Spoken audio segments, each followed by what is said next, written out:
అందరికీ నమస్కారం. రాబోయే తుఫాను గురించి ఇంకా ఆంధ్రప్రదేశ్, తెలంగాణలో వర్షపాతం గురించి తెలుసుకుందాం. ఇక్కడ విండ్ మ్యాప్ చూసుకున్నట్లయితే క్లియర్‌గా అల్పపీడన ప్రాంతం ఏర్పడింది. ఈరోజు సాయంత్రానికి ఈ అల్పపీడనం తీవ్ర వాయుగుండంగా మారుతుంది. రేపు అనగా ఆదివారం మధ్యాహ్నంకి తుఫానుగా మారుతుంది. దీని గమనం చూసుకుంటే ఈ విధంగా స్టార్ట్ అవుతుంది. 27వ తేదీ నుంచి కోస్తా ఆంధ్ర ప్రాంతం అంతటా వర్షాలుంటాయి. ముఖ్యంగా ఈస్ట్ గోదావరి, వెస్ట్ గోదావరి, కృష్ణా జిల్లాల్లో వర్షాలు అధికంగా ఉంటుంది. ఇక్కడ రైతులు తగు జాగ్రత్తలు తీసుకోవాల్సిందిగా మనవి. పంట చేతికొచ్చే టైం అయితే వాటిని కోసేయడం చాలా మంచిది.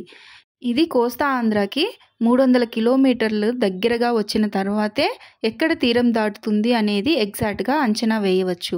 దీని గురించి రాబోయే వీడియోలో తెలుసుకుందాం. ఇకపోతే రాబోయే 24 గంటల్లో కోస్తా ఆంధ్ర మరియు రాయలసీమలలో తేలికపాటి వర్షాలు కురిసే అవకాశాలు కనిపిస్తున్నాయి.